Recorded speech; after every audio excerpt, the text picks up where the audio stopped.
இந்த குடும்ப அமைப்பை பொறுத்த வரைக்கும் அல்லாஹ்வுடைய இயற்கையான நியதியே என்னவென்று சொன்னால் மனிதர்கள் குடும்பமாக வாழ வேண்டும். அதுக்கு தான் அல்லாஹ் மனிதர்களை படைத்திருக்கிறான்.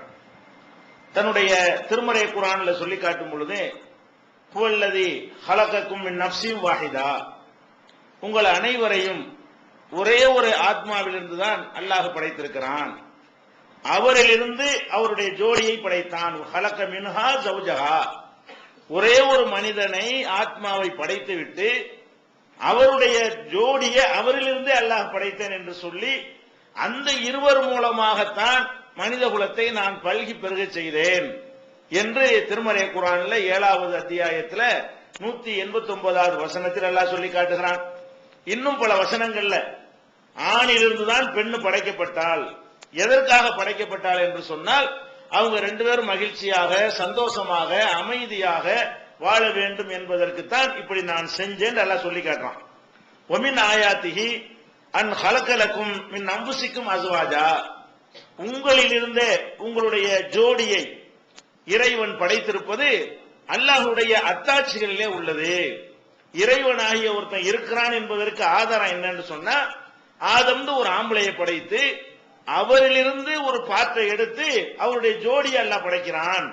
அவரை மண்ணிலிருந்து அல்லாஹ் படைக்க சக்தி பெற்றவனா இருக்கிறதுனால அவரிடமிருந்து திரும்பி ஒரு பெண்ணை படைக்கிறது அவனுக்கு லேசான விஷயம்தான். அப்ப ஆணிலிருந்து ஒரு பெண்ணை எதுக்கு அல்லாஹ் படைக்கிறான்? நேரடியாக ரெண்டு பேரையும் மண்ணாலே படைச்சிருக்கலாம்ல. ஆம்பளை ஒரு மண்ணால படைச்சுட்டு பொம்பளை ஒரு மண்ணால படைச்சோம்னா ரெண்டுக்கும் தொடர்பு இருக்காராம். அல்லாஹ் எப்படி படைக்க விரும்புறான்? ஒரு ஆம்பளையை படைத்து விட்டு அவரிலிருந்து ஒரு பகுதியை எடுத்து அதை மெட்டீரியலாக வைத்து என்ன செய்யறான்? பெண்ணை படைக்கிறேங்கிறான். எதுக்காக எல்லாம் இப்படி படைக்கிறான் என்று சொன்னால் அவங்க ரெண்டு பேருக்கு மத்தியில் எதற்குன்னு அவனே காரணம் சொல்றான். எதுக்கு என்று சொன்னால் எஸ்குன இலைஹா, இந்த ஆண் அந்த பெண்ணிடத்திலே இணைந்து அமைதி பெற வேண்டும், நிம்மதி பெற வேண்டும் என்பதற்குத்தான் ஒன்னிலிருந்தே அந்த பெண்ணை நான் படைச்சிருக்கிறேன். அப்ப ஆணுக்கு ஆணு பெண்ணுக்கு பெண் என்றெல்லாம் தடம் புரண்டு போகக்கூடியவர்கள் இதை யோசிச்சு பார்க்க வேண்டும். ஆணிலிருந்து ஒரு ஆணை அல்லாஹ் படைக்கல, பெண்ணிலிருந்து ஒரு பெண்ணை படைக்கவில்லை. நம்ம சந்தோஷம் அடைவதற்காக அல்லாஹ் வகுத்த செட்டப்பை என்னன்னு கேட்டா, ஆணை படைத்து அவனிலிருந்து ஒரு பகுதியாக இந்த பெண் இருக்கிறாள், அப்படி இருக்க வேண்டும். அப்பதான் அவங்களுக்கு மத்தியில இணைப்பு இருக்கும், அவங்களுக்கு மத்தியில அன்பு இருக்கும் என்று இந்த காரணத்தை சேர்த்து அல்லாஹ் சொல்றான். எப்படி சொல்றான்? ஒமின் ஆயாத்திஹி அன் ஹலகலக்கும் மின் அன்புசிக்கும் அஸ்வாஜா, உங்களில் இருந்தே உங்களுடைய ஜோடிகளை அல்லாஹ் படைத்திருக்கிறானே, அது ஒரு அல்லாஹ்வுடைய அத்தாட்சிகள்ல ஒன்றாக இருக்கிறது.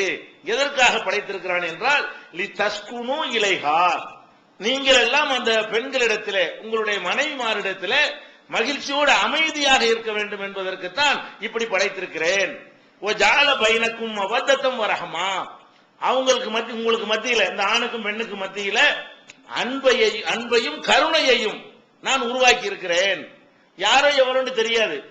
இவன் எந்த ஊர்க்காரனாவோ இருப்பான், அவ எந்த ஊர்க்காரியாவோ இருப்பா. இவனுடைய குலம் வேறையா இருக்கும், அவனுடைய குலம் வேறையா இருக்கும், இவனுடைய மொழி வேறையா இருக்கும், அவளுடைய மொழி வேறையாக இருக்கும். இப்படி பல விதங்கள்ல அவங்களுக்கு மத்தியில் என்ன இருக்கு? வேறுபாடு இருந்தாலும் அவங்களுக்கு மத்தியில் அப்படி ஒரு அன்பு ஏற்பட்டு போயிடுது. இந்த திருமணம்ங்கிற இந்த குடும்பம்ங்கிற ஒரு செட்டப்குள்ள நுழைஞ்ச உடனே ஜஅல பைனக்கும் மவத்தத்தம் வரஹமா, உங்களுக்கு மத்தியில அன்பையும் இரக்கத்தையும் நான் உண்டாக்கி விடுகிறேன். உடனே இவனுக்காக அவ இறக்கப்படுறா, அவளுக்காக இவன் இறக்கப்படுறான். அப்படி ரெண்டு பேரும் மாய்ந்து மாய்ந்து ஒருவருக்கு என்ன செய்யறாங்க? உதவுவதிலையும் கவனிப்பதிலையும் அரவணைத்துக் கொள்வதிலையும் ஈடுபாடு காட்டுவதை பார்க்கிறோம். இதை நான் தான் ஏற்படுத்தி இருக்கிறேன். அறிவுபூர்வமா செஞ்சு அப்படி ஏற்பட முடியாது. அறிவுபூர்வமா பகுத்தறிவுபூர்வமா எடுத்தோம்னு சொன்னா இப்படி எல்லாம் அவனுக்காக வேண்டி இவள் வாழ்வது, இவனுக்காகவே அவள் வாழ்வது என்கிற அளவுக்கெல்லாம் ஒரு இணக்கம் ஏற்படுகிறது. இது நான் ஒருத்தன் இருந்து செஞ்சுக்கிட்டு இருக்கிறேன், என்னுடைய செட்டப்பு, என்னுடைய ஏற்பாடு என்று அல்லாஹ் என்ன செய்யறான்? இன்னபி தாலிகல் ஆயாத்தின் லிகௌமி யதஃபக்கரூன், சிந்திக்கிற மக்களுக்கு இதுல நிறைய அத்தாட்சிகள் உள்ளன, நிறைய சான்றுகள் இருக்கு. சிந்திச்சு பாத்தீங்கன்னு சொன்னா இந்த கணவன் மனைவிக்கு மத்தியில ஏன் அப்படி இருக்கிறார்கள், ஏன் இந்த அன்பெல்லாம் கிடைக்கிறது என்று நீங்கள் சிந்தித்து பார்த்தீர்களே ஆனால் உங்களுக்கு நிறைய சான்றுகள் இருக்கின்றன என்று அல்லாஹ் சொல்றான். இது என்ன விளங்குது? இந்த ஆணும் பெண்ணு அல்லாஹ் படைத்ததை, ஆணிலிருந்து பெண்ணை படைத்ததை, அதுலதான் அமைதி கிடைக்கும். அப்படி இருந்தா தான் ஒருத்தர் ஈர்க்கப்படுவாங்க. நம்மிலிருந்து வந்ததுனாலதான் நம்மால் அவள் ஈர்க்கப்படுறா. அவள் வந்து நம்மிடமிருந்து பிரிஞ்ச ஒரு பாற்றா இருக்கிறதுனாலதான் அவளுக்கு நம்ம அன்பு இருக்கிறது. இப்படி அதிலிருந்து உருவி எடுத்து நான் படைத்திருக்கிறது காரணம் இந்த அன்பை நிலைக்க செய்வதற்கு அப்படின்னு 30வது அத்தியாயத்தில் 21வது வசனத்தில் அல்லாஹ் சொல்லி காட்டுகிறான். இன்னொரு இடத்துல அல்லாஹ் சொல்றான், யா யுஹன்னாஸ், மனிதர்களே, இத்தகூ ரப்பக்கும், உங்கள் இறைவனை பயந்து கொள்ளுங்கள், அல்லதி ஹலகக்கும் மின் நஃப்ஸின் வாஹிதா, உங்க எல்லாரையும் ஒரே ஒரு ரெண்டு பேர்ல இருந்து படைச்சேன்னு சொல்லல. சில இடத்துல அப்படின்னு சொல்றான் அல்லாஹ். இந்த இடத்துல எல்லாம் எப்படி சொல்றான்னு கேட்டா, அந்த ஒரு பெண் இவரிடமிருந்து வந்ததுனால எல்லாரையும் ஒரு ஆத்மாங்கிறான்ல. சில இடங்கள்ல சமத்துவம் சகோதரத்துவம் பேசும் பொழுது ஒரு ஆணிலிருந்தும் ஒரு பெண்ணிலிருந்தும் உங்களை படைச்சோம்னு எல்லாம் சொல்றான். அது நம்ம எல்லாம் சேர்த்து இப்ப அந்த ஹவ்வாவையும் சேர்த்துக்கிட்டு பாடல என்ன செய்யறான், அவ்வளவரையும் கூப்பிட்டு வச்சுக்கிட்டு பேசினா, உங்க எல்லாரையும் ஒரு ஆள்ல இருந்தா படைத்திருக்கிறேன். நம்ம அனைவருக்கும் மூலம் ரெண்டு பேர்னு சொன்னாலும் அந்த ஹவ்வாவுக்கு மூலம் அவரா இருக்கிறார், ஆதமா இருக்கிறார். அதனால அல்ல என்ன செய்யறான்னா, மின் நஃப்ஸின் வாஹிதா, ஒரே ஒரு ஆத்மாவில் இருந்துதான் உங்களை நான் படைத்திருக்கிறேன். வ ஹலக மின்ஹா ஸௌஜஹா, அவரிலிருந்து தான் அவருடைய ஜோடியை படைச்சிருக்கிறேன். அவருக்கு ஜோடி வேணுங்கிறத எங்கிருந்து படைக்கிறேன் என்று சொன்னால், அவரை மூலமாக வைத்து அவரிலிருந்து ஒரு பகுதியை எடுத்து அதிலிருந்து நான் அவருடைய ஜோடியை படைத்திருக்கிறேன். அந்த ரெண்டு பேர் மூலமாகத்தான் இந்த ஆண்கள் பெண்கள் பலவிதமாக நான் பல்கி பெருக வைத்திருக்கிறேன். இப்படிப்பட்ட ஒரு இறைவனாகிய என்னை நீங்கள் பயந்து கொள்ளுங்கள். 4வது அத்தியாயத்தில் முதல் வசனத்தில் இந்த கருத்தை எல்லாம் சொல்லி காட்டுகிறான். இது எதுக்கு நான் இந்த வசனங்கள்லாம் சொல்றேன்னு கேட்டா, குடும்பம் தான் அல்லாஹ்வுடைய செட்டப். இதை யாரும் எதற்காக உடைக்க முடியாது. என்ன தத்துவம் சொன்னாலும் என்ன நியாயம் சொன்னாலும் சரி, அல்லாஹ் படைத்ததே குடும்பம் என்பதற்கு தான் மனுஷனை படைத்தான். தனித்து வாழ்வதற்கு படைக்கவே இல்லை, குடும்பமாகத்தான் வாழ வேண்டும் என்பதற்கு தான் படைச்சேங்கிறது தான் இவ்வளவு சொல்லி காட்டலாம். இன்னொரு இடத்துல எல்லாம் சொல்லுகிறான், ஹுவல்லதி அன்ஷாக்கும் மின் நஃப்ஸின் வாஹிதா, 6:98, அவன் தான் உங்களை ஒரு ஆத்மாவில் இருந்து படைத்தான், ஒரே ஒரு உயிரில் இருந்தான் உங்களை எல்லாம் படைத்திருக்கிறான். 39:6 சொல்லி காட்டுகிறான், ஹலகக்கும் மின் நஃப்ஸின் வாஹிதா, உங்களை எல்லாம் ஒரு ஆத்மாவில் இருந்து படைத்து சும்ம ஜஅல மின்ஹா ஸௌஜஹா, பிறகு அவரிலிருந்து அவருடைய ஜோடியை அல்லாஹ் படைத்தான். அப்ப ஆம்பளையத்தான் நான் படைச்சேன், ஆம்பளையிலிருந்து தான் பொம்பளைய ஜோடியை நான் படைத்தேன் என்பதையும் அல்லாஹ் அங்க சொல்லி காட்டுகிறான். இது 39:6. ஆதம் அலைஹிஸ்ஸலாம் அவர்களை அங்க தங்க வைக்கிறான்ல, படைச்சு விட்டான். படைச்சவன அவரை சொர்க்கத்துக்குள்ள சொர்க்கமோ தோட்டமோ ஒன்னு உருவாக்கி எல்லா விதமான இன்பங்களையும் கொடுத்து அங்க போய் தங்க சொன்னான்ல. தங்க சொல்லும் போது அவரை தங்க சொல்லல, அவரை படைச்ச உடனேயே இவரை கொண்டு தனியா தங்க வச்சு ஆள் வெக்ஸ் ஆகி போயிருவாரு என்பதற்காக வேண்டி அந்த சொர்க்கத்துக்குள்ளேயோ தோட்டத்துக்குள்ளேயோ அனுப்புறதுக்கு முன்னாடி ஜோடியை படைச்சு விட்டான். ஏன் அல்லாஹ் சொல்லி காட்டுகிறான், யா ஆதம், ஆதமே, உஸ்குன் அந்த சௌஜுகல் ஜன்னா, நீ உன்னுடைய ஜோடி இருக்க அந்த மனைவி இவரும் சேர்ந்து இங்க குடியிருங்கள். அப்ப குடியமர்த்தும் போதே ஜோடியா தான் குடியமர்த்தான். ஆதம் அலைஹிஸ்ஸலாத்தை படைச்சிட்டு ரொம்ப இடைவெளிலாம் விடல, படைச்சு ரொம்ப காலம் அப்படி காஞ்சி கிடக்க வச்சு ரொம்ப ஏங்க வச்சு அந்த மாதிரி எல்லாம் அல்ல செய்யல. அவரை படைச்சானா உடனே படைச்சு விட்டான். சொர்க்கத்துல கொண்டு குடியமர்த்ததுக்கு முன்னாடியே இவரை கொண்டு தனியா கொஞ்ச நாளைக்கு இருக்க வச்சுட்டு, அதுக்கப்புறமேல எனக்கு ரொம்ப கவலையா இருக்குது, எனக்கு ஏக்கமா இருக்கிறது, எனக்கு நிம்மதி இல்லாம இருக்குன்னு கேட்டுக்கொண்டு அதுக்கு பிறகு அல்ல இந்த பெண்ணை படைச்சிருக்கலாம்ல. அப்படி அல்ல படைக்கல. அல்ல எப்படி படைச்சேங்கிறான், ஆதம படைச்ச உடனே அவருக்கு ஒரு ஜோடி வேணும், இவரால் மட்டும் வாழ முடியாது என்பதற்காக ஜோடியையும் படைச்ச, ரெண்டு வரையும் கூட்டிட்டு போய் இந்த இங்க இருந்துக்க. யா ஆதம், ஆதமே, உஸ்குன் அந்த ஜௌஜிக்க, நீனும் உன்னுடைய மனைவியும் சேர்ந்து இங்கே குடியிரால் ஜன்னா, இந்த சொர்க்கத்திலே குடியிருங்கள் என்று ஆதமுக்கு சொன்னோம். இதெல்லாம் பார்க்கும் பொழுது அல்லாஹ்வுடைய நியதி என்ன நமக்கு வழங்குகிறது. அல்லாஹ்வுடைய நியதி என்ன, எந்த ஒரு காலகட்டத்திலையும் ஆண் பெண் என்கிற முறையில் தான் உறவுகள் இருக்க வேண்டுமே தவிர அதுக்கு மாற்றமான ஒரு விஷயம் எதற்குமே இஸ்லாத்தில் அனுமதி கிடையாது. எந்த ஒரு காரணத்தை கொண்டும் இதை நம்ம நியாயப்படுத்தவே முடியாது.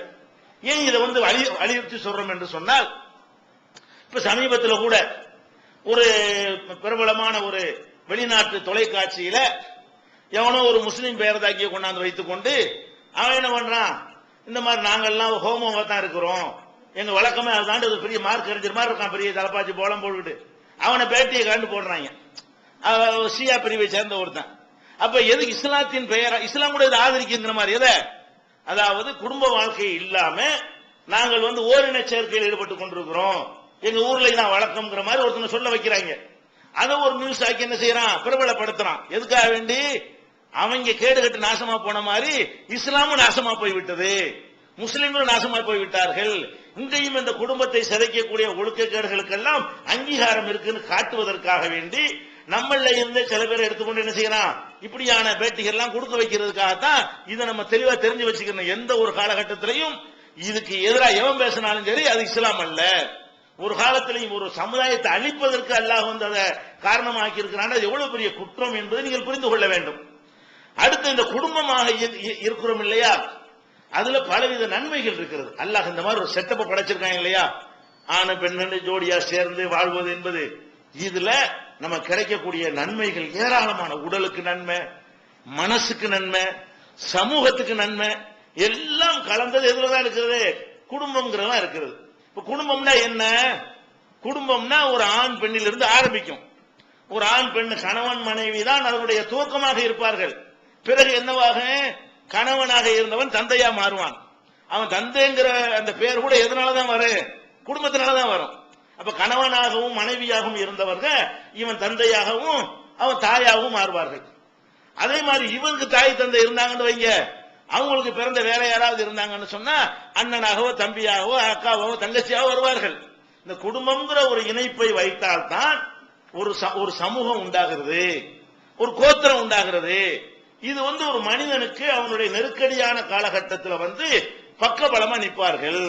உங்களுக்கு ஒரு பெரிய பிரச்சனை வந்துருச்சுன்னு வைங்க, வேற எவன் உதவி செய்யறானோ செய்யலையோ, உங்க அண்ணன் தம்பி வந்து நிப்பானா இல்லையா?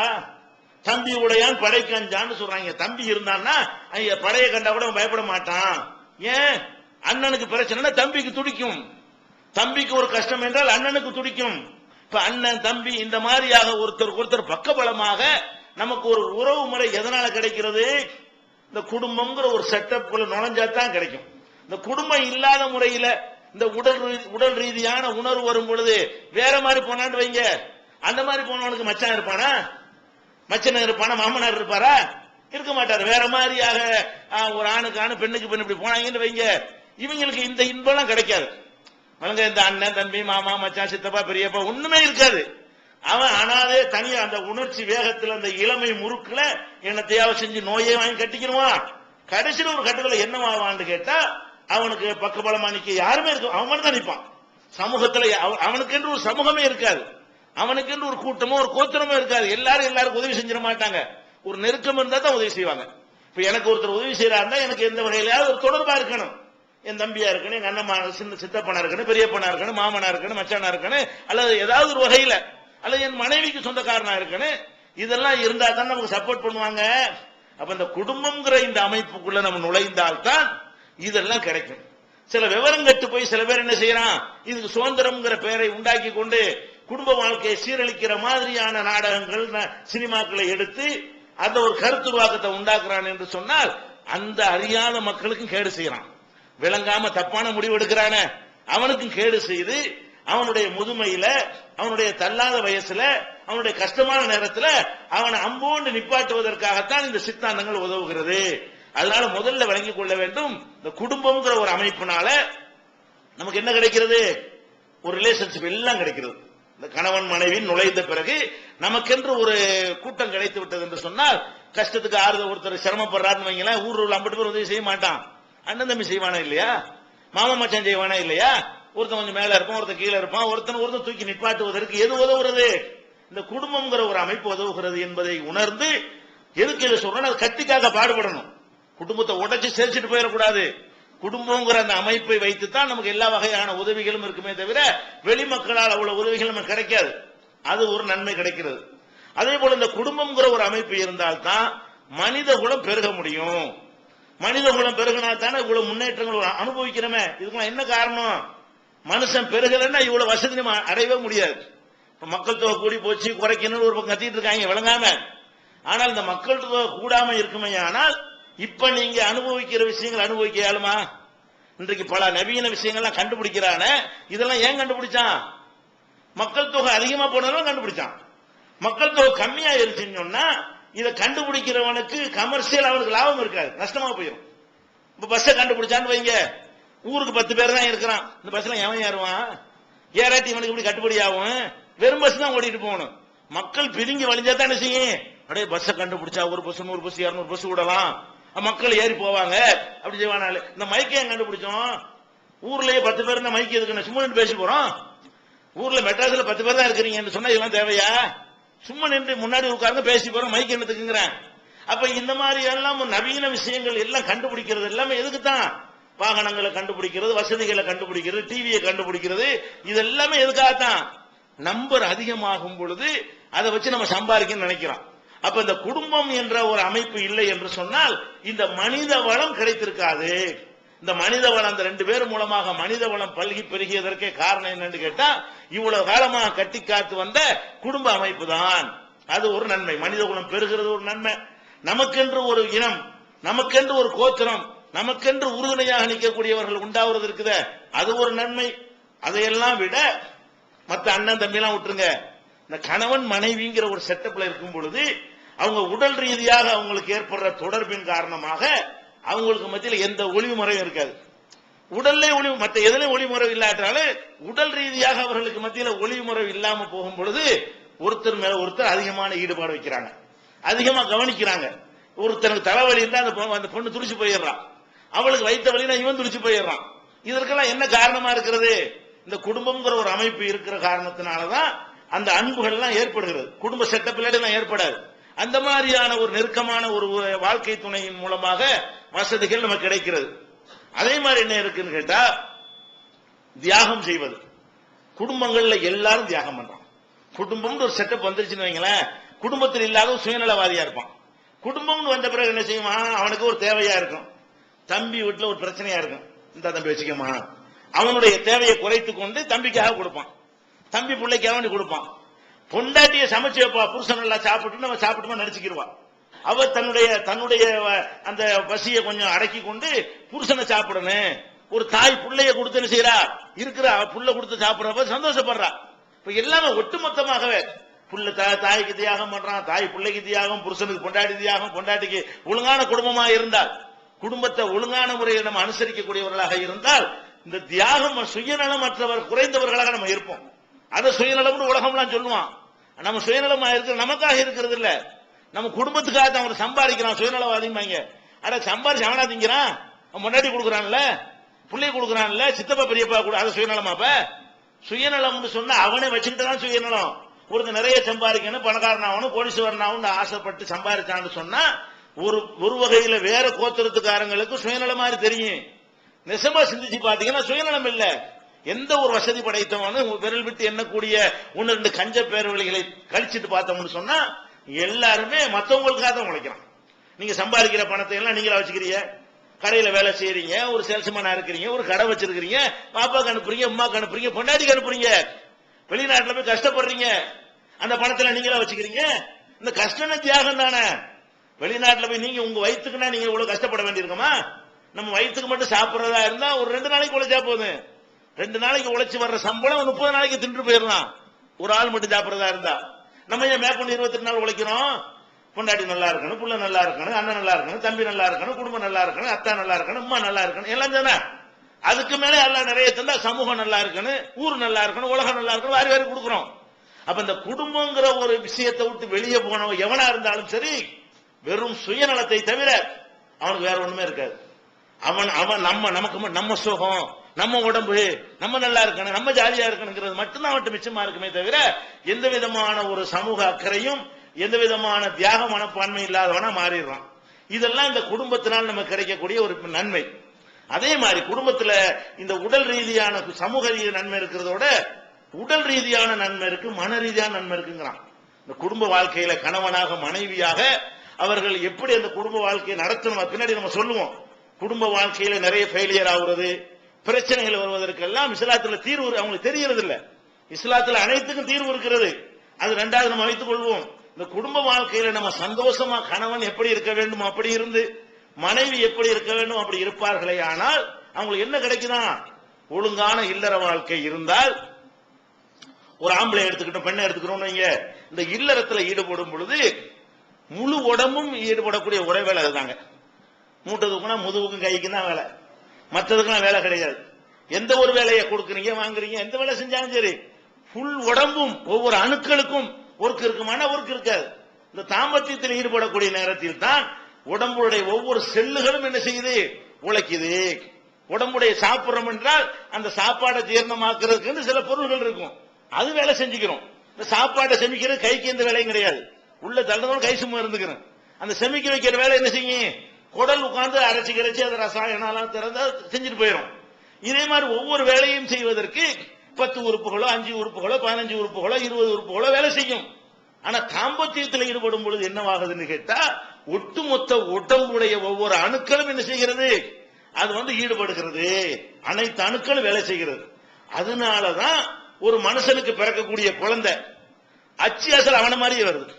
அப்படின்னா அவனுடைய எல்லா இடங்கள்ல இருந்து எடுத்திருக்கல, அந்த அந்த உயிரணு எங்க இருந்து வருது, குறிப்பிட்ட இடத்துல இருந்து உற்பத்தி ஆவது கிடையாது. ஒட்டுமொத்த உடம்பில் உள்ள ஒவ்வொரு அணுவில் இருந்தும் அந்த சாரை எடுத்து சுருக்கி ஜிப் பண்ணி என்ன செய்கிறது, அது அணுவாக கருவுல செலுத்துற காரணத்தினாலதான் இவன மாதிரி அவன் இருக்கான். யார் மாதிரியே, அப்ப மாதிரியே இருக்கான். என்ன அர்த்தம், இப்ப இந்த நகத்துல இருந்து எடுத்திருக்குது, மூஞ்சில இருந்து எடுத்திருக்கு, மூக்குல இருந்து எடுத்திருக்குது, கண்ணுல இருந்து எடுத்திருக்கு சத்து, ஒவ்வொரு பாட்டுல இருந்து எடுத்த காரணத்தினாலதான் அப்படியே உரிச்சு வச்ச மாதிரி பிறக்கிறான்னு சொல்றமா இல்லையா.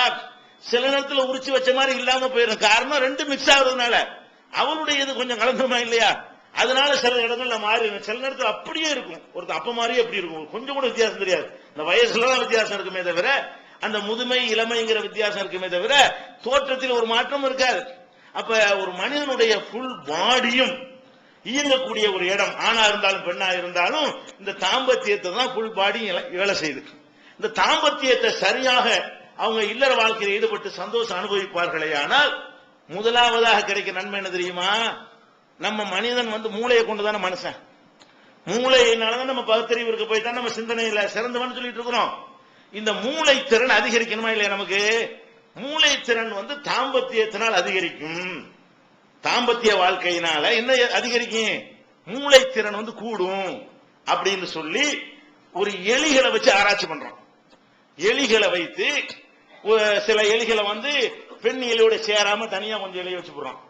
கொஞ்சம் எலி என்ன பண்றான், பெண் எலியோட சேர்றதுக்குன்னு அதை கூட 2-3 பிரிக்கிறான். வாரத்துக்கு ஒருக்கா சேர விடுறது, மாசத்துக்கு ஒருக்கா சேர விடுறது, அறவே சேர விடாம ஆக்குறது. இப்படியாக பிரித்து வைத்து விட்டு ஒரே மாதிரி ஒரே வயசுல ஒரே இனத்தை சேர்ந்த ஒரே மாதிரி எலிகள் அமெரிக்காவில் எலிகளையா பிடிச்சி அதை ஆராய்ச்சி பண்ணி விட்டு முடிவுக்கு என்ன வர்றான், எந்த எலிகள் கட்டுப்பாடு இல்லாம சுதந்திரமா அவங்களுடைய ஜோடிகளோட விடப்படுகிறதோ அந்த மாதிரியான எலிகள் எல்லாம் மூளை வளர்ச்சி அதிகமாக இருக்கிறது, மூளை திறன் நல்லா இருக்கிறது, சுறுசுறுப்பாக செயல்படுகிறது, அப்படி கூணி கூறுகி இப்படி நிக்கிறது இல்ல, அது ஃப்ரெஷ்ஷா செய்யும், பிரெயின் நல்லா தெளிவா வேலை செய்யும். அந்த மாதிரியான ஒரு மகிழ்ச்சியும் சந்தோஷமும் கிடைப்பதற்கு ஏற்றவாறு அதுல ஹார்மோன் சுரந்து மூளையை அது விரிவுபடுத்துது, மூளையுடைய திறனை அதிகரிக்கிறது என்று கண்டுபிடிச்சிருக்கிறான். இதெல்லாம் அந்த குடும்ப செட்டப்ல தான் ஏற்பட முடியும். அந்த மாதிரியான எலிகளை வைத்து ஆராய்ச்சி பண்ணி என்ன செய்யறான்னு கேட்டா, மூளை வளர்ச்சி கூட சில பெண்களை பாத்தீங்கன்னா கல்யாணம் அவருக்கு ஒண்ணுமே இருக்காது, ஒரு வாரத்தில் பாத்தீங்கன்னா பேசுற பேச்சையும் அந்த தெளிவையும் பாருங்களேன், அந்த அவ்வளவு வாரத்தில் முத்தி போயிரும் மூளை. ஒரு பெரிய ஒரு 50 வயசு ஆளுடைய அளவுக்கு பேச ஆரம்பிச்சிருவாங்க. ஏன், அந்த மூளைக்கு அவ்வளவு பெரிய ஒரு தெளிவு எதனால கிடைக்கிறது, இந்த இல் வாழ்க்கையினால கிடைக்கிறது என்பதையும் இப்ப கண்டுபிடிச்சிருக்கிறாங்க. அதே மாதிரி முழு உடலும் இயங்கக்கூடிய ஒரு ஒர்க்கா இருக்கிற காரணத்தினால அதிகமான கலோரி செலவாகும். இப்ப நடக்கிறோம்னு வைங்களேன், கொழுப்பு ஜாஸ்தியா போச்சு, நடப்பான்னு சொல்லி டாக்டர் சொல்லுவாரு. 1 மணி நேரம் நடப்போம், என்ன 1 மணி நேரத்தில் என்ன குறைஞ்சிட போகுது, 300 கலோரி 500 கலோரி குறையும். பெரிய அளவுல நம்ம கொழுப்புலாம் குறைஞ்சிடாது, ஒரு 5-6 மணி நேரம் நடந்தா தான் அது ஒரு போதுமான அளவுக்கு இருக்கும். அப்ப இதுல அப்படி நடந்தால் கூட என்ன வேலை செய்யும், கை காலு ஹார்ட் ரத்தம் சில வேலைகள் செய்யும். ஒவ்வொரு அணு வேலை செய்யுமா, ஒவ்வொரு அணு நரம்புல உள்ள ரத்தம் இடங்கள்ல வேலை செஞ்சுட்டு இருக்குமே தவிர ஒவ்வொரு அணுவும் வேலை செய்யுமா, செய்யாது. இது தாம்பத்தியத்தில் இருக்கும் பொழுது அதிகமான கலோரிகள் எரிக்கப்படுற காரணத்தினால நிறைய இந்த கொலஸ்ட்ரால் சம்பந்தப்பட்ட பிரச்சனைகள் எல்லாமே சால்வ் ஆயிருமா, இந்த தாம்பத்தியம் மட்டும் ஒழுங்கா போய் கொண்டிருந்தா. இன்னைக்கு இந்த கொலஸ்ட்ரால் பிரச்சனை, இந்த மன அழுத்தம் ரத்த அழுத்த பிரச்சனை எல்லாம் இருக்கு, அதுக்கெல்லாம் நீங்க காரணம் என்னன்னு பாத்தீங்கன்னா அவங்களுடைய இல்லற வாழ்க்கையில சில பிரச்சனைகள் இருக்கும். இல்லற வாழ்க்கையில என்னவா இருக்கு, ஒருத்தர் அதை புரிந்து கொள்ளாம, ஒரு ஆண் எப்படி நடக்கணும்னு ஆம்பளைக்கும் தெரிய மாட்டேங்குது, ஒரு பெண்ணு எப்படி நடக்கணும்னு பெண்ணுக்கு தெரிய மாட்டேங்குது. இந்த மாதிரியான காரணத்தினால அவங்களுக்கு மேற்பட்ட அந்த விரிசல் என்னத்தை ஏற்படுத்துது, அவங்களுக்கு கொழுப்பு அதிகரிக்க செஞ்சு, அதனால கொழுப்பு அதிகரித்தால் என்ன ஆயிரும், ரத்த குழாயில் அடைச்சிக்கிறமா இல்லையா, பல பிரச்சனை வந்து அட்டாக் வரைக்கும் வந்துருது. அப்ப என்ன சொல்றான்னு கேட்டா, அதிகமான கலோரிகள் எரிக்கப்படுறது இதுல இல்லறத்துல ஈடுபடுற காரணத்தினால அதிகமான கலோரிகள் வந்து செலவாகிறதுனால அவங்களுக்கு வந்து கொழுப்புகள் குறைகிறது. கொழுப்பு குறையுது, ரத்தம் சுத்தி அடைகிறது. ரத்தம் சுத்த அடையும் பொழுது என்னவாகிறது, டென்ஷன் எல்லாம் குறைஞ்சிடும். டென்ஷனுக்கு காரணம் என்ன, மன ரீதியான சில காரணமும் டென்ஷனுக்கு இருக்கிறது, உடல் ரீதியான காரணமும் இருக்கிறது. டென்ஷன் ஆத்திரம் வருதுல ஒருத்தனுக்கு, அவனை மனசை பாதிக்கிற மாதிரி சில சம்பவங்கள்னாலேயும் அவனுக்கு டென்ஷன் வந்துடும். உடம்புல உள்ள உறுப்புகள் ஒழுங்கா வேலை செய்யாட்டி தலைவலியா இருந்தா டென்ஷன் இல்லையா உங்களுக்கு வரத்தான் செய்யும். ரத்தம் எல்லா பக்கம் சப்ளை ஆகும்போது ஒரு குறிப்பிட்ட பகுதியில் ஒழுங்கா சப்ளை ஆகலன்னா டென்ஷன் ஆகுமா இல்லையா. அப்ப உடல் ரீதியாக சில இடையூறுகள் இருந்தால் அவனுக்கு ஆத்திரம் வரும். ஒரு மாதிரியா வாய்ப்பு பிடிக்க மாதிரி இருக்குன்னு அஸ்ஸலாமு அலைக்கும் அலைக்கும் ஸலாம் சொல்ல மனசு வர, இதுதான் கடுப்பா இருக்கு படப்பட, அப்ப டென்ஷன் வருதா இல்லையா. ஏதாச்சும் ஒரு பிரச்சனை வந்துச்சுன்னு சொன்னா அவனுக்கு டென்ஷன் ஆகி போயிடும் உடல் ரீதியா. மனது ரீதியா பிரச்சனை வந்தால் டென்ஷன் வரும். அப்ப இந்த உடல் ரீதியான டென்ஷன் இது குறைக்கும், மன ரீதியான டென்ஷன் இது குறைக்காது. அந்த தாம்பத்தியத்தில் ஈடுபடுவதன் மூலமாக உடல் ரீதியான அந்த கொழுப்பு, இந்த அடப்பு, கழிவுகள் எல்லாம் போய்விடுற காரணத்தினால நல்ல டென்ஷன் இல்லாம ஒரு அமைதியான ஒரு நிலையை மனுஷனுக்கு உண்டாக்குது என்பதை விஞ்ஞானிகள் என்ன செய்யறான், ஆய்வு செஞ்சு கண்டுபிடிச்சிருக்கிறான். அந்த ஒரு நன்மை கிடைக்கிறது. அதுக்கப்புறம் ரத்த அழுத்தம் சீராகி போயிடும். ரத்த அழுத்தம் இருக்கு இல்லையா, இல்லாம சீரா வேலை செய்ய ஆரம்பிச்சிடும். அதுல குறைவு இருந்தா என்ன அங்க பஞ்சாயத்து ஆகி போயிடும். அடுத்து என்ன, இந்த இல்லறத்தில் ஈடுபடக்கூடிய நேரத்தில் அந்த அதிகமான உடல் முழு அந்த நேரத்தில் வரக்கூடிய வேர்வையும் வேற வேற வேலை செய்வதனால் ஏற்படுற வேர்வை இருக்குல்ல, அதுக்கும் கூட வித்தியாசம் இருக்குங்கிறாங்க. ஒரு மம்பட்டி பிடிச்சி வெட்டுறீங்க, ஒரு கோடாலி விழுந்து வெட்டுறீங்க, அதனால உங்களுக்கு மூட்டையை தூக்குறீங்க, வேர்வை வரும். இந்த வேர்வைக்கும் இல்லறத்தில் ஈடுபடும் பொழுது வரக்கூடிய வேர்வைக்கும் வித்தியாசம் இருக்கிறது.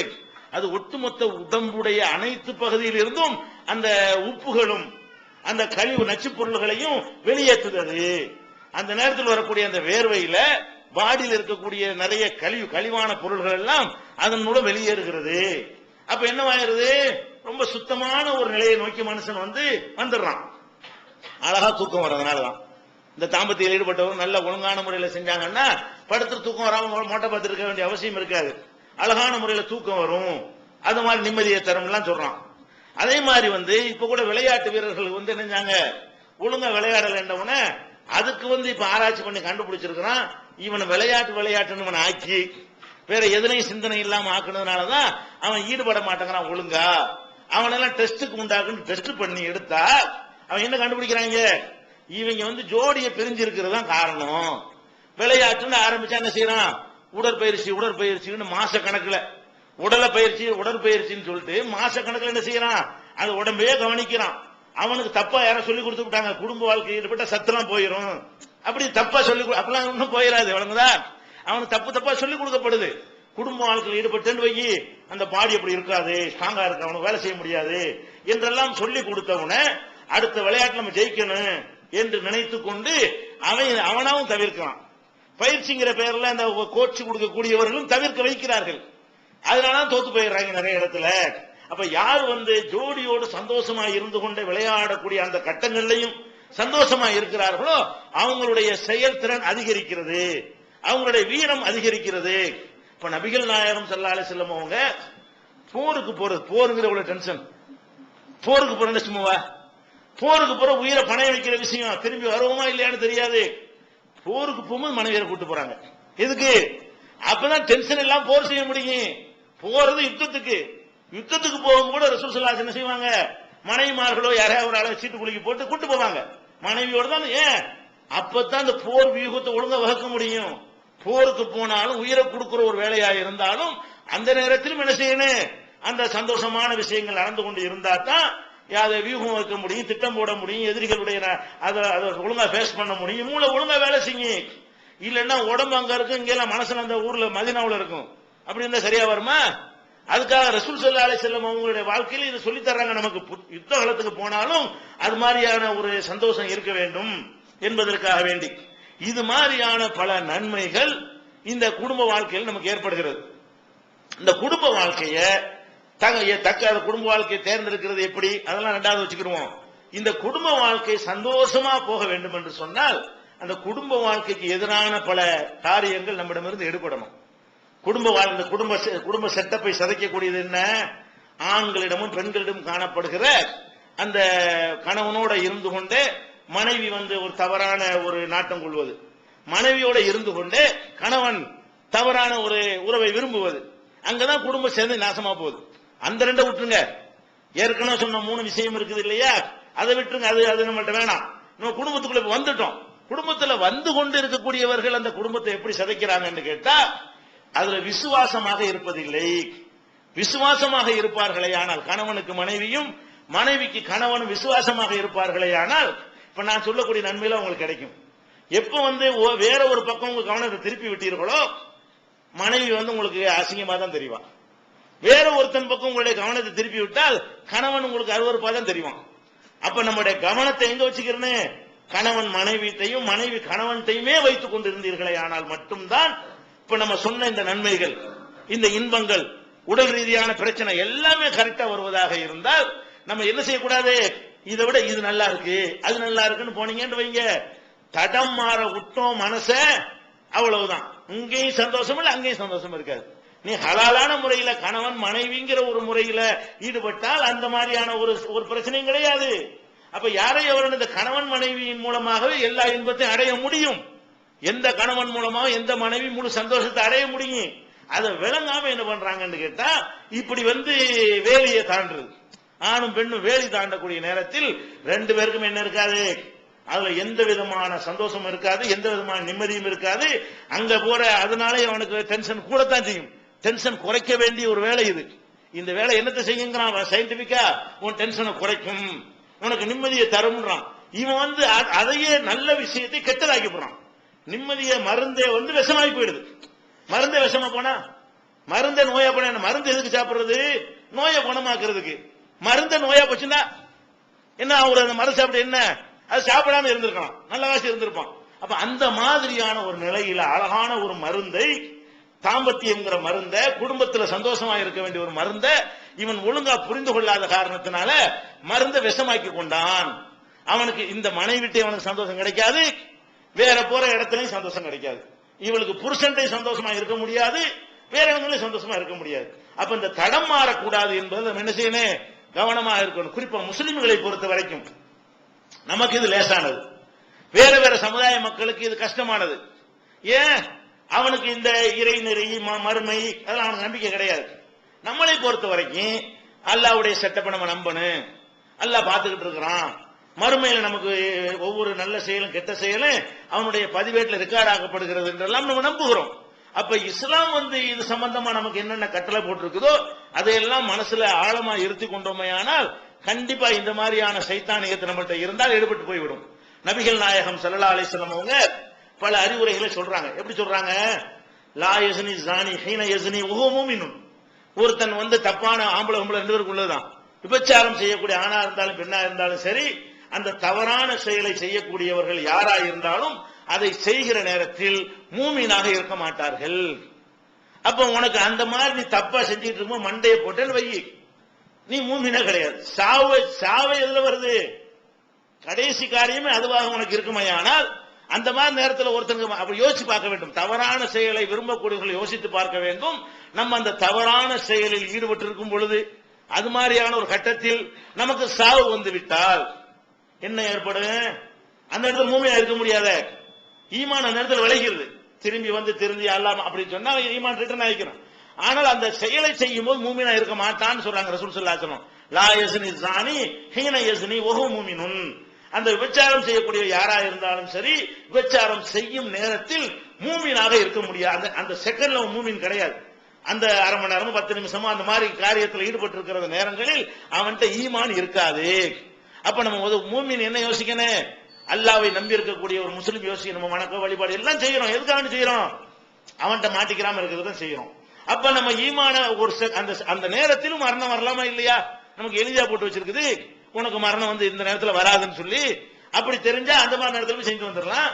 மரணம் எப்பவும் வருமே, எந்த வினாடியும் வருமே.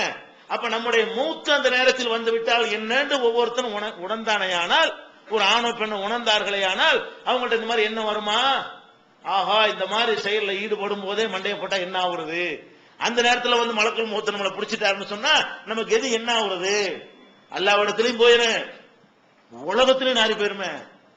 உலகத்திலே என்ன, நீ உனக்கு தெரியாது நாரி போறது, ஆனா உன் சமூகம் உன் குடும்பமே நாரி போய் நிக்குமே தெருவுல, இவன் தான் போய் சேர்ந்துருவானே.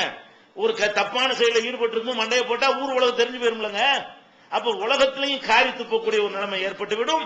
அல்லாஹ்விடத்திலையும் அவன் என்னவா இருக்க மாட்டான், மூமினா இருக்க மாட்டான். இது வந்து புகாரியில 2475, 5578, 6772, 6810 இந்த ஹதீஸ் எல்லாம் என்ன இருக்குன்னு கேட்டா, விபச்சாரம் செய்யற யாரா இருந்தாலும் செய்யும் போது மூமினா இருக்க மாட்டார்கள்.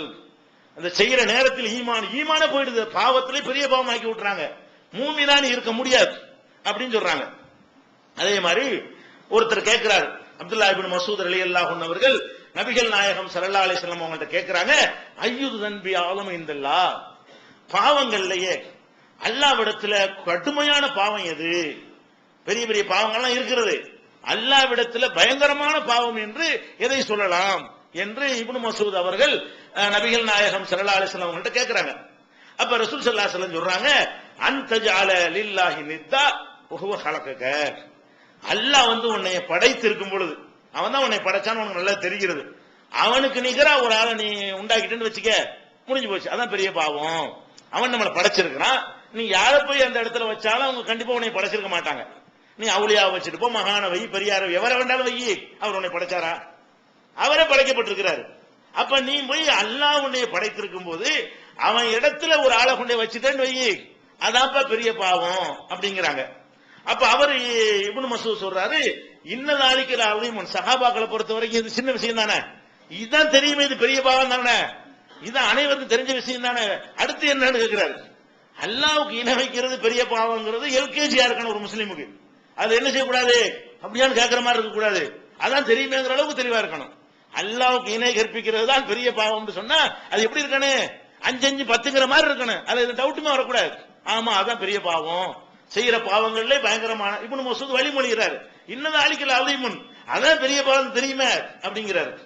அப்ப சும்மா ஐயுன், அதனால அவர் கேட்கிறாரு, இதுக்காக வேண்டிய கேட்கவே இல்லை, இதை தெரியும் சஹாபாக்கள் ரசூலுல்லாஹ் அழகா கிளாஸ் கொடுத்துட்டாங்க, அல்லாஹ்வுக்கு இணை கற்பிக்கிறது மக்கள் ஒரு காலத்தையும் செய்ய மாட்டாங்க, அதுல இருந்தா மீண்டவங்க தௌஹீதுக்கு வந்திருக்கிறாங்க, அதனால அது பிரச்சனை இல்லை, அந்த மக்களுக்கு வேற விஷயம் தெரிஞ்சுக்கிற ஆசைப்படுறாங்க. சும்மா ஐயுன், அடுத்தபடி என்னன்னு சொல்லுங்க, அல்லாஹ்வுக்கு செய்யற பாவத்திலேயே பெரிய பாவம் வேற விஷயத்தை சொல்லுங்க அப்படின்னு கேட்கிறாரு. அப்ப ரசூல் ஸல்லல்லாஹு அலைஹி சொல்றாங்க, அன் தக்துல வலதக தகாப அன் யதாமமாக்க, உன்னோட உணவு சாப்பிட்டு விடும் என்று பயந்து உன் பிள்ளைய நீனே கொல்றது. அந்த அந்த பழக்கம் அந்த சமூகத்தில் இருந்தது, உயிரோட பிள்ளைய கொன்றுவாங்க. ஏன் கொல்றான், ஒரே பொருளாதார பிரச்சனை மட்டும் தான் காரணம். கொல்றதுக்கு என்ன காரணம், தான் பிள்ளைய தானே கொல்றா எனக்கு எதிரியாது, உனக்கு தானே பிறந்திருக்குது, நீ ஏன் கொல்ற, அதை வச்சு சோறு போட இயலாது, நேற்று என்ன சோத்துக்கு பங்காளியா வந்துருவான், இவனுக்கு சேர்த்து நம்ம சமைக்கணும், இவளுக்கு சேர்த்து உழைக்கணும். அப்ப இந்த பிள்ளைகளை வந்து சாப்பாடு போடுவதற்கு பயந்து கொண்டு பிள்ளைய கொல்றிய, ஓம் புள்ள நீ சாப்பாடு போட கடமைப்பட்டிருக்கிற, ஆனாலும் கொல்ற பாரு, அது வந்து 2வது பெரிய பாவம் அப்படிங்கிறாங்க. அடுத்தவர் கேட்கிறாரு, சும்மா ஐயுன், அடுத்து என்ன கேட்டவுடனே, அந்துசானிய ஹலீலத்தை ஜாரிக்க, உன் பக்கத்து வீட்டில் இருக்கிறவனுடைய மனைவியோடு நீ விபச்சாரம் செய்வது. பக்கத்து வீடு என்பது உன்னை அவன் நம்புறான். பக்கத்து வீடு இன்னைக்கு எல்லா விதமான ஒழுக்கக்கேடுகளையும் எடுத்து பார்த்தீர்களே, ஆனால் அறியாதவர்களால் ஏற்படவே செய்யாது. கற்பழிப்புகள் தான் அறியாதவர்களால் ஏற்படும். அதாவது விருப்பம் இல்லாம ஒரு பெண்ணை பலவந்தமா கெடுக்கிறான் பாருங்க, அந்த மாதிரியான காரியங்கள் தான் அவளுக்கு அறிமுகம் இல்லாத ஆட்களால் நடக்கும். இந்த தெரிஞ்சே செய்கிற விபச்சாரத்தை எடுத்துக்கொண்டீர்களே, ஆனால் அதெல்லாம் யார் மூலமா நடக்கும், நல்லா பழகி வரப்போவ, அதான் ஆபத்து, வரப்போவன் வந்துடுறான்ல வீட்டுக்குள்ள, வரப்போவன் இருக்கக்கூடிய ஆட்களால் தான் இந்த மாதிரி கேடு, அவனும் கெட்டு அந்த பெண்ணையும் கெடுத்து நாசமாக்கிட்டு போயிடுறான். எல்லாமே எங்க நடக்கிறது, பக்கத்து வீட்டுக்காரன், தூரத்து சொந்தம், புருஷனுடைய வகையில நெருக்கமானவங்க, அந்த வகையில நெருக்கம், இந்த வகையில் நெருக்கம், இப்படி வரப்போ இருப்பாங்கல்ல. ஏன்னு கேட்டா, வரப்போ இருக்கும் போது 4 பேர் பார்த்தா கூட தப்பா நினைக்க மாட்டாங்க. ஏன், பக்கத்து வீடு தானே போய் வந்துட்டு தான் இருப்பாங்க. திடீர்னு ஒருத்தன் வந்து ஒரு வீட்டுல நுழைஞ்சு 50 பேர் கவனிப்பான்லங்க, பக்கத்து வீட்டுக்காரமா நான் கவனிப்பானா? பக்கத்து வீடு பல விஷயங்கள் இருக்கு, போவாங்க வருவாங்க அப்படின்னு நினைச்சுக்கிடுவான். அப்ப இந்த பக்கத்து வீட்டில் இருக்கக்கூடிய பெண்கள் வந்து பக்கத்து வீட்டுக்காரனால் கெடுக்கப்படுவது ரொம்ப அதிகமா இருக்கிறதுனால ரசூலுல்லாஹ் என்ன சொல்றாங்க, உன்னை நம்பி இருக்கும் பொழுது அண்டை வீட்டுக்காரனுடைய மனைவியோட நீ தப்பா நடந்து என்று சொன்னா அதுதான் பெரிய மூணாவதா சொல்றாங்க. இது புகாரியில 4761, 6001, 6811, 6861, 7532, 7520. இது புகாரில இவ்வளவு இடத்துலயும் இந்த ஹதீஸ் பதிவு செய்யப்பட்டிருக்கிறது. அப்ப நம்ம என்ன செய்யணும்? இந்த அண்டை வீடு ஆபத்தானது. அண்டை வீடுகள் இருக்கும் பொழுது அண்டை வீடு தானே நினைஞ்சிடக்கூடாது, அதற்கான வாய்ப்புகளை உருவாக்குற மாதிரி நடந்துடக்கூடாது. அண்டை வீடுகளா இருக்கும் பொழுது அதுல உள்ள அம்புட்டு நமக்கு தெரியும், வீட்டுக்காரன் இருக்கானா இல்லைன்னு நமக்கு தெரியும், வெளியே போயிட்டானா இல்லையான்னு தெரியும், எப்ப திரும்பி வருவான்னு தெரியும். அப்ப அதெல்லாம் வாட்ச் பண்ணக்கூடிய இடத்துல உட்கார்ந்துட்டு இருக்கிற, அதெல்லாம் வாட்ச் பண்ற இடத்துல உட்கார்றது தப்பு இல்ல. வாட்ச் பண்ணி உங்களுக்கு காவலா இருக்கலாம். என்ன செய்யணும்? வாட்ச் பண்ணி ஆம்பளை இல்லாம இருக்கான், எவனும் வர்றானா அப்படின்னு கண்காணிக்கிறவனா இருக்க வேண்டிய நீ வாட்ச் பண்ணி என்ன செய்யற? நீனே வந்து அந்த பெண்ணுடைய மானத்தோட விளையாடுறதுக்கு போனீங்கன்னா என்ன அர்த்தம்? இது எவ்வளவு பெரிய குற்றம் என்று ரசூல் ஸல்லல்லாஹு அலைஹி வஸல்லம் அவர்கள் இதை எச்சரிக்கிறத பார்க்கிறோம். இன்னும் சொல்ல போனால் இதுல மட்டும் நம்ம ஒழுங்கா இருந்துட்டோம்னு வைங்க, 1000 நல்ல கட்டு செய்யறோம். இந்த ஒழுக்கத்துல ஒருத்தருக்கு ஒருத்தர் விசுவாசமா இருக்கக்கூடிய இந்த தன்மையில் ஒழுங்கா இருந்தால் நம்முடைய கிரேடு மறுமையில நமக்கு கிடைக்கிற கிரேடு என்ன? 7 பேர் வந்து அல்லாஹ் வந்து அரிசி நிழல்ல வைக்கிறான். மகசர் மைதானத்துல நம்ம எல்லாரும் நிற்போம், அதுல விசாரணை நடக்கும். அந்த விசாரணைக்கு அப்புறம் தான் சொர்க்க நரக தீர்ப்புலாம் அளிக்கப்படும். எல்லாரும் நின்று விசாரணை எல்லாம் முடிஞ்ச பிறகுதான் சொர்க்க நரகத்துக்கு நம்ம போவோம். விசாரணை எவ்வளவு நேரத்துக்கு விசாரணை? இப்படி நேரத்தில் விசாரணை முடிஞ்சிருமா? முடியாதுங்க. இப்ப 600 கோடி மக்கள் இருக்கிறோம், வழங்குதா? அல்லாவுக்கு பிரச்சனை இல்லாட்டாலும் நம்ம பிரச்சனை இல்லை. அது அல்லாவுடைய பிரச்சனை மட்டுமா இருந்தால் அவனுக்கு பெரிய நேரம் பெரிய பிரச்சனை இல்லை. நம்மளையில விசாரிக்கிறான்ல, நம்மளை விசாரிக்கும் போது நமக்கு தகுந்த மாதிரி தானே செய்யணும். ஒவ்வொருத்தரையும் விசாரிக்கணுமா இல்லையா? அப்ப ஒவ்வொருத்தரையும் விசாரிச்சு அவனுக்கு அவனுடைய புத்தகத்தை கையில கொடுத்து படிச்சு பாடுறா அப்படிலாம் சொல்லப்படும். இக்கிற கிதாப கபாபி நப்சிக்கல் யௌம அலைக்க ஹசீபா, உன்னுடைய பதிவேட்டை நீனே வாசித்து பார், நீனே உனக்கு மார்க் போட்டுக்க என்று அல்லாஹ் என்ன செய்வான்? அவன் கையில நீ கொடுத்துருவான். அந்த மாதிரி விசாரணைகள் நடக்கக்கூடிய அந்த மகசர் இருக்கு பாருங்க, அதுவே நரகத்தோட கொடூரமா இருக்கும். நரகத்துக்கு போறது அப்புறமேல விஷயம். நரகத்துக்கு போறதுக்கு முன்னாடி நிப்பாட்டி எல்லாம் விசாரிப்பான. அந்த விசாரணையில அந்த சூரியனை, வேற சூரியன், இந்த சூரியன் எல்லாம் போயிடும், வேற ஒரு சூரியனை எல்லாம் படைச்சு ஒன்னா தலைக்கு மேல நிப்பாட்டுவான். அது மூளை கொதிக்கும், சாதாரண வெயில் இல்ல, மூளை கொதிக்கும், வேர்வை அப்படி மேல ஏறி வரும். அந்த மாதிரியான ஒரு அளவுக்கு ஒரு கொடூரத்தை கொடுத்து எல்லாம் விசாரிக்கிறான். விசாரணை எப்படி இருக்கு? பயங்கரமா இருக்கு. அந்த விசாரணைங்கிறது ஒரு அல்லாஹ் பொறுத்தவரைக்கும் ஒரு நாளா இருந்தாலும் 50,000 வருஷத்துக்கு நிகரான ஒரு நாள். அது அல்லாஹ்விடத்துல ஒரு நாள் என்ன அர்த்தம்? 50,000 வருஷத்துக்கு நிகரான ஒரு நாள். அப்படிப்பட்ட ஒரு நாளில நம்மளை எல்லாம் விசாரிப்பான். அப்ப அவ்வளவு நீண்ட நேரம் அந்த வேதனையில் நம்ம துடிக்கணும். அதுல அல்லாஹ் என்ன பண்றான்னு கேட்டா, ஒரு 7 பேர் மேல கூடுதல் கருணையை வைக்கிறான். அல்லாஹ் 7 பேர் மேல கூடுதல் கருணையை காட்டி, இந்த 7 பேர் 7 நபர் இல்ல, 7 காரியம் செய்தவர்கள். அது 7 கோடி பேர் கூட இருக்கலாம், அது 700 கோடி பேர் கூட இருக்கலாம். அப்ப அந்த 7 காரியம் செய்தவர்களை தேர்ந்தெடுத்து, நீங்க எல்லாம் வெயில் நினைக்க வேணாம், வாங்க, விசாரணையே சொர்க்கமா இருக்கும். இவனுக்கெல்லாம் விசாரணை நரகம், மத்தவனுக்கெல்லாம். இந்த 7 சாராருக்கு மட்டும் அந்த விசாரணை என்னவா இருக்கு? சொர்க்கமா இருக்கும். எப்படி? அரசுடைய நிழலின் கீழே. அல்லாஹ் கொண்டு ஒரு அரசு இருக்கிறது, அதுல அவன் வீட்டில் இருக்கிறான். அரசுக்கு கீழே, அந்த அரசுக்கு வானம் பூமி எல்லாம் உள்ளடக்கும். அரசு என்பது அல்லாஹ் அந்த வானம் பூமி எல்லாத்தையும் உள்ள திணிச்சிடலாம். அவ்வளவு பெருசா இருக்கும். அவ்வளவு பெருமாண்டமான அவனுடைய சிம்மாசனத்தின் கீழே என்ன செய்வான்? 7 சாராருக்கு வந்து அல்லாஹ் இடம் கொடுக்கிறான். அவங்களெல்லாம் என்ன செய்ய விசாரிக்கும் பொழுது நல்லா ஏசில உட்கார்ந்து விசாரிக்கிற மாதிரி. இதெல்லாம் இந்தியா கோர்ட்ல விசாரிக்கிற மாதிரி இருக்கும். அதெல்லாம் ஃபாரின் கோர்ட்ல விசாரிக்கிற மாதிரி இருக்கும். ஃபாரின்ல கோர்ட்டை ஏஸ் பண்ணி வச்சிருப்பான், உட்கார்ந்து சேர்ல உட்கார்ந்து தான் பதில் சொல்லிட்டு இருப்பாங்க. அப்ப அது வந்து கஷ்டமா தெரியாது. நம்ம நாட்டுல வந்து யார் பண்ணாலும் கை கட்டி நிக்கணும். அது மாதிரியான விசாரணை இதை தாங்க முடிய மாட்டேங்குது. அப்ப அந்த மாதிரி அந்த விசாரணையிலேயே எப்படி இருக்கு? நமக்கு எந்த கஷ்டமும் இல்லாமல் எல்லாம் விசாரிப்பான். 7 பேரை. 7 பேர் யாரு? ஒன்னு வந்து இமாமுல் ஆதிலு, நீதியாக நடந்த ஒரு தலைவன். ஒருத்தனுக்கு தலைமை பதவியை கொடுத்துட்டோம்னு சொன்னா அவன் தலைமையை என்ன செய்யணும்? நேர்மையா இருக்கணும், எல்லாரும் ஒரே மாதிரி நடத்தணும், சட்டத்தின் முன் எல்லாரும் சமம். என்ன ரூல் போட்டிருக்கிறோமோ அந்த ரூல் நம்ம மீறிடக்கூடாது. இதுதான் ரூல். அது மன்னரா இருக்கலாம், ஜமா தலைவராக இருக்கலாம், நிர்வாகியா இருக்கலாம், யாரா வேண்டாலும் இருக்கலாம். அவரவர்கள் அதற்கு கீழே என்ன செய்யணும்? நேர்மையாகவும் நீதியாகவும் நடக்க வேண்டும். ஒருத்த மேல உள்ள கோபத்துக்காக வேண்டி அவனுக்கு அநியாயம் செய்யக்கூடாது. ஒருத்த மேல உள்ள அன்புக்காக வேண்டி கூடுதல் சலுகை கொடுத்துடவும் கூடாது. அந்த மாதிரி இல்லாம புரொசீஜர் படி, நியாயப்படி, தர்மப்படி காரியங்களை செய்யக்கூடிய தலைவர்கள் இருப்பார்களே. ஆனால் இது எத்தனை கோடி இருப்பான், எத்தனை கோடி பேர் நல்ல மக்கள் இருக்கிறாங்க. அந்த மாதிரியான நீதியாக நடந்த தலைவர்கள் அவங்க எல்லாம் கூப்பிட்டுருவான், வெயில் நினைக்க விட மாட்டான். நீ இல்ல வா, நீ அப்புறம் நீங்க கீழே நிழலுக்கு வா அப்படின்னு சொல்லி அல்லாஹ்வுடைய அரசுடைய நிழலுக்கு கீழே ஒருத்தர் போயிருவாரு. அதுக்கப்புறம் ஷாபுன் நஷாபி இபாதத்தில்லா, ஒரு இளைஞர்களை பொறுத்த வரைக்கும் அவங்க வழிபாடுகள் அதிகமா ஈடுபாடு காட்ட மாட்டாங்க. ஏன்? அந்த இளமை முறுக்கு. நீங்க இப்போ கொஞ்சம் பரவாயில்லை, இப்ப அல்லாஹ்வுடைய தௌஹீத் வெளிச்சு வந்த பிறகு இளைஞர்கள் தான் அதிகமா ஈடுபாடு காட்டுறீங்க. இப்ப நாங்கெல்லாம் சின்ன பிள்ளையா இருக்கும் பார்த்தோம்னு சொன்னா நாளைக்கு சாவ போற ஆளுக்கு தான் பள்ளிவாசல்ல இருப்பாங்க. அந்த பள்ளிவாசல்ல பார்த்தோம்னா எத்தனை ஏன்டா பள்ளிவாசலுக்கு போற, நீங்க மூத்தா வர அப்படின்னு கேட்பாங்க. பள்ளிவாசலுக்கு போனா என்ன செய்யணும், ஒரு 80க்கு மேலதான், 80 வயசுக்கு மேல பள்ளிவாசலுக்கு போய் சாவுற ஆளுக்கு தான் பள்ளிவாசல் வச்சிருந்தாங்க. நம்மளாம் என்ன செய்வோம், பந்தடிச்சுட்டு வேற மாதிரி அந்த மாதிரி சேட்டைகள் பண்ணிட்டு இருப்போம். அதான் நல்லதுன்னு நினைப்பாங்க. எவனாச்சும் ஒருத்தன் இளைஞன் தப்பி தவறி பள்ளிவாசல் போனான்னு வைங்க, அவனை கிறுக்கம் வைத்தியக்கார மாதிரி பாக்குறது. குடும்பத்தில் உள்ள தாய் என்ன செய்வாங்க, ஏன்டா அவங்க எல்லாம் சினிமா கினிமா பாக்குறாங்க, நீ போனா என்னடான்னு சொல்லுவாங்க. பள்ளி வாசலுக்கு போறவனை கூப்பிட்டு பெத்த தாய் சொல்லுவாங்க, எப்படி நாங்கெல்லாம் சின்ன பிள்ளைகள் அனுபவிச்சது, எல்லாரும் போய் அவங்க எல்லாம் பாக்குறாங்க, இப்ப சினிமாலாம் போயிட்டு வரேன், நீ போயிட்டு வரேன் என்னடா, நீ ஏன்டா பள்ளிவாசல் போறேன்னு சொல்லுவாங்க. ஏன் அப்படி போயிட்டாங்கன்னு சொன்னா கவனிக்க மாட்டாங்க குடும்பத்தை. அது மாதிரி அப்படி போயிடக்கூடாதுன்னு பயந்து கொண்டு என்ன செய்யறது, அந்த இளைஞர்களை நல்ல வழிக்கு விட மாட்டேங்கிறாங்க.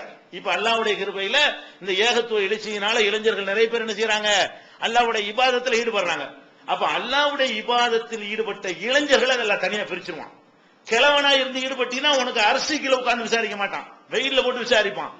இளைஞனா இருக்குந்தே ஒழுங்கா இருந்தன்னு வைங்க, நீ இளைஞர்ல ஒழுங்கா இருந்த நீ இல்லவா, இளைஞரா இருந்து கொண்டு என்ன செஞ்ச, நீ இபாதத்தில் ஈடுபாடுல அல்லாஹ்வுடைய கடமையை சரியா செஞ்சுட்டு இருந்தீல்ல, அதனால உனக்கு அரசுக்கு கீழேன்னு சொல்லி அந்த இளைஞர்களுக்கு இரண்டாவது ஒண்ணு நீதியான அரசரு. இந்த 7 பேரும் நல்லா மனப்பாடம் பண்ணி வச்சுக்கிறேன்னு, 7ஆவும் இருக்கணும் முடிஞ்ச அளவுக்கு. 7ஆ இல்லைன்னா 7ல 1ஆ வச்சிருக்கணும். அது கீழே இருப்பதற்கு 7 இருந்தா 7 கிரேடு கூடியிருக்கும்ல, அதுல நல்ல கிரேட் வைக்காம இருப்பான். 7 கரெக்டா உள்ளவனையும் ஒண்ணு கரெக்டா உள்ளவனையும் நல்லா சமமா நடத்தவா செய்வான். யாருக்கு நல்ல அநீதி இழைக்க மாட்டான். அது சொல்லப்படாவிட்டாலும் அதுக்கு தகுந்த மாதிரி எல்லாம் கொடுப்பான். அதுல பல கிரேட் இருக்கும். அந்த கிரேடு ஃபர்ஸ்ட்ல போய் உட்கார்ந்துருவோம். நம்ம 7க்கும் ஆசைப்படணும். அடுத்து என்ன, ரஜுலுன் கல்புஹு முஅல்லகும் பில் மசாஜிதி, இன்னொரு மனிதன் அவன் பள்ளி வாசலோட உள்ளம் ஈடுபாடா இருக்கும். அவன் எங்க இருந்தாலும் என்ன செய்யும், பள்ளி வாசலோடு உள்ளம் தொடர்பு கொண்டே இருந்துகிட்டு இருக்கும். உள்ளத்தால் பள்ளி வாசலை நேசித்துக் கொண்டிருப்பான். அந்த மாதிரி உள்ள ஒருத்தனுக்கு என்ன கிடைக்கும், ஒருத்தனாவது மாதிரி ஆயிரக்கணக்கான இருப்பாங்க, அவங்களுக்கும் 7 பேர்ல ஒரு ஆள் வந்துருவாங்க. அதுக்கடுத்து ரஜுலானி தஹாபா ஃபில்லாஹி, ஒருத்தர் மனுஷன் ஒருத்தர் நேசிக்கிறான், அல்லாஹ்வுக்காக நேசிக்கணும். ஒரு ஆளை நேசிக்கிறதா இருந்தா நம்ம யாருன்னே தெரியாது, இவரு நம்ம சரியான கொள்கையில் இருக்காரு, நம்மளும் சரியான கொள்கையில் இருக்கிறோம், இவரோட இருந்தா நமக்கு சப்போர்ட்டா இருக்கும் அப்படின்னு ஒரு மனிதனை நேசிப்பது எதுக்காக நேசிக்கணும், அல்லாஹ்வுக்காக வேற காரியத்துக்கு நீங்க நேசிக்கலாம். இந்த அரிசி கீழே போறதுக்கு அது யூஸ் ஆகாது, தப்பு கிடையாது. நீங்க வேற ஒருத்தன் பணம் தரான்னு ஒருத்தன் நேசிக்கலாம், ஒருத்தன் உதவி செஞ்சான்னு நேசிக்கலாம், தப்பு கிடையாது. ஆனால் இந்த கிரேடு கிடைக்காது. இந்த கிரேடு கிடைக்கிறதுக்கு என்ன செய்யணும், நீங்க அல்லாஹ்வுக்காக நேசிக்கணும், அல்லாஹ்வுக்காக பிரியணும். ஒரு ஆட்ட நல்லா பழகிட்டு இருக்கிறீங்க, அவன் கொள்கை சரியில்லை, இவனோட நம்மளே இங்க எடுத்து போடுவான்னு தெரியுது, நட்பு முடிச்சுக்கிறோம்ப்பா அல்லாஹ்வுக்காக வேண்டி. இவன் என்ன செய்யறான், நம்ம இங்க கூப்பிட்டா அவன் அங்க கூப்பிடுறான்னு வைங்க தப்பான வழிக்கு, ஆஹா இவனோட சேர்ந்து நம்மளையும் தண்ணி அடிக்க வச்சிருவான், இவனோட சேர்ந்து நம்மளையும் சினிமா கோட்டை கூட்டு போயிருவான், இவன் உறவு வேணாம் அப்படின்னு நம்ம எத்தனை காலத்து நட்பா இருந்தாலும் என்ன செய்யணும், முடிச்சிடணும். அப்ப அல்லாஹ்வுக்காக நேசித்தவனும் அல்லாஹ்வுக்காக பிரிந்து கொண்டவரும் இந்த மாதிரி இருக்கக்கூடியவர்களுக்கும் அது மாதிரி கிடைக்கும். 2 பேர்னா 2 பேரும் கிடைக்கும். இது ஆம்பளை தான் நினைச்சுக்க கூடாது, இதெல்லாம் பொம்பளைக்கும் உள்ளதுதான். அவங்க செக்ஷன்ல அவங்க அப்படி இருந்தார்களே, ஆனால் அவங்களுக்கு என்ன இருக்கு, அது கிடைக்கும். அதே மாதிரி ஒரு ரஜுலுன் தலபத்துஹு இம்ராத்துன், ஒருத்தன் ஒரு அழகான தாத்து மன்சிபின் ஒரு ஜமால், ஒரு அழகான ஒரு பெண்மணி ஒருத்தனை என்ன செய்யறா, தப்பான ஒரு காரியத்துக்கு அவ கூப்பிடுறா. கூப்பிடும் பொழுது கால இன்னி அகாஃபுல்லா, அல்லாஹ் நான் பயப்படுறேன்னு எந்திரிச்சு முடியாதுதான், இவன் அங்க வந்துருவான். தவறா இதை நம்ம பாயிண்ட். இப்ப இந்த மாதிரி நம்ம ஒரு தவறான ஒரு நிலை, பெரிய பெரிய சேவையெல்லாம் செய்ய வேண்டியதில்ல. ஒரு இமாமா இருந்து நீதி செலுத்துறது பெரிய விஷயம், அது காலமெல்லாம் கட்டி கேட்கணும். இது ஒரு சந்தர்ப்பம் கிடைத்து அல்லாஹ்வுக்கு பயந்து என்ன செஞ்சீங்க, அல்லாஹ் பார்த்துட்டு இருக்கிறான், இது மாதிரியான காரியங்கள் என்கிட்ட வச்சுக்கிறாத என்று சொல்லிவிட்டு தப்பான செயலில் ஈடுபடாமல் எவன் வந்து விட்டானோ அவன் எங்க போயிருவான், அரிசி கீழே. அவனுடைய எந்த ஒரு விசாரணை இருந்தாலும் அரிசி கீழே வைத்து அல்லாஹ் விசாரிப்பான். அப்படி ஒரு கிரேடை இந்த ஒரு செயல் நமக்கு என்ன செய்யறது, ஏற்படுத்தி தருகிறது. அதே மாதிரி இன்னொருத்தர் யாருன்னு கேட்டா தர்மம் செய்கிறான், வலது கையால் கொடுப்பது இடது கைக்கு தெரியாது. அது இலக்கியமா சொல்றது. வலது கைக்கு தெரிய வாசிங்க, இடது கையில அறியக்கூடியது அந்த அர்த்தம் இல்ல. வலது கையில கொடுத்தா இடது கைக்கு தெரியாதுன்னு என்ன அர்த்தம்னா தம்பட்ட அடிக்காம கொடுக்கறது. ஒரு ஆள் தர்மம் நம்ம எப்படி தர்மம் கொடுப்போம்? கொடுக்கும் போதே ஒரு சத்தம் போட்டு எல்லாரும் நம்மளை பார்க்க வச்சு தான் கொடுப்போம். ஒரு ஆளுக்கு 100 ரூபாய் கேட்டான்னு வைங்களேன், எவ்வளவு வேணும் அப்படி எதுக்கு? அப்பதான் எல்லாரும் பார்ப்பாங்களாம். கேட்டா அப்படி எடுத்து கொடுத்துட்டு வைங்களேன், மத்தவனுக்கு தெரியாதுல்ல. அதுக்காக நம்ம என்ன செய்வோம்? இவன் கேட்டாங்கிறத பதிவு பண்றதுக்காக வேண்டி ஒரு சவுண்டா என்ன செய்வோம்? என்னப்பா சொல்ற அப்படிமா, இன்னொருக்கா 100 ரூபாய் வேணுமா? அப்ப எல்லாம் நம்மளை பார்க்க ஆரம்பிச்சிருவாங்க. அப்ப எடுத்து கொடுத்தோன்னு வைங்க, அது ஒரு கிரேடு. இதுக்கெல்லாம் கிடைக்குமா? இதுக்கெல்லாம் கிடைக்காது. ஏன்? இவன் என்ன செய்யறான்? அவன் பெருமைக்காக கொடுக்கறான். ரசூலுல்லாஹ் என்ன சொல்றாங்கன்னு கேட்டா, வலது கையால் வலது கையினால கொடுக்கறது இடது கைக்கு தெரியக்கூடாது அப்படின்னா அவ்வளவு மறைத்து யாருக்கு தெரியாம கொடுக்கறது கூட எப்படி செய்யக்கூடாது? வேற ஏதோ போற மாதிரி கூட்டிட்டு போயிடணும். யாரா பார்த்துட்டு இருந்தாங்கன்னா ஒரு செய்தி ஒன்று பேசணும், உனக்கு ஒரு பொருள் தரப்போறன்னு கூப்பிடக்கூடாது, ஒரு செய்தி ஒன்று பேசணும், வாழ்ந்து கூட்டு பண்ணி கொடுத்தேன்னு வைங்க, இது பெரிய கிரேடு. இப்படி இது நம்ம மனசை ஜெயிக்கணும். இந்த முகஸ்துதி, பெருமை, அடுத்தவனுக்கு ஆட்சி செய்யணும். ஒவ்வொரு மனுஷன் உள்ளத்திலும் இந்த நோய் இருக்கிறது. இதுல இருந்து தப்பிச்சவர்கள் யாருமே இல்ல. அதை ஜெயிக்கணும். என்ன ஜெயிக்கணும்? கொடுக்க நினைக்கிறோமா, அல்லாஹ்வுக்காக வேண்டி ஒரு 4 பேருக்காக கொடுப்போம். 1000 பேருக்கு கொடுங்க, தெரிஞ்சபடி கொடுத்துட்டு போங்க. தெரியாத மாதிரி கொடுத்து பழகிட்டாங்க. தெரிஞ்சபடி கொடுத்தாலும் கூலி கிடைக்கும். இந்த கூலி தான் கிடைக்காது. தர்மத்தை பொறுத்த வரைக்கும் வெளிப்படையா செஞ்சாலும் கூலி கிடைக்கும், ரகசியமா செஞ்சாலும் கூலி கிடைக்கும். இந்த கூலி கிடைக்கிறதுக்கு என்ன பண்ணணும்? நீங்க ரகசியமா தான் செய்யணும். அரசுக்கு அந்த நிழல் கிடைக்க வேண்டும் என்று சொன்னால் நீங்க கொடுக்கறத என்ன செய்யக்கூடாது? ஒருத்தருக்கு கொடுக்கூடாது. பெத்த தாய்க்கு கொடுத்தா தம்பட்ட அடிச்சுட்டு கொடுக்குறான், அண்ணனுக்கு கொடுக்கறத விளம்பரம் பண்ணிட்டு கொடுக்குறான், தம்பிக்கு கொடுக்குற அடுத்தவன கொடுங்க. அப்படி இப்ப நான் தான் என் தம்பிக்கு வீடு வாங்கி கொடுத்தாங்கிறான். ஆனா உன் தம்பிக்கு வீடு வாங்கி கொடுத்து என்கிட்ட வந்து சொல்ற. எத்தனை பேர் நான் பார்த்திருக்கிறோம், என் தம்பி கொடுக்கிற சட்டை நான் வாங்கி கொடுத்ததுதான். தம்பிக்கு சட்டை வாங்கி கொடுத்தது தம்பட்ட அடிச்சவன் எப்படி ஆளா இருப்பான் இவன்? நம்மள்ட்ட அப்படி நோய் இருக்கிறது. அந்நியனுக்கு வாங்கி கொடுத்தான்னு சொல்லக்கூடாது.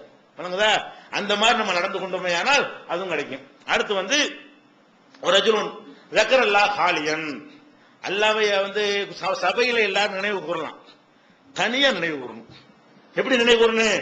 தனியா ஒரு இடத்துல நீ உட்கார்ந்து ஒவ்வொருத்தரும் யோசிச்சு பாருங்க, இப்படி என்னைக்கா செஞ்சிருக்கமான்னு.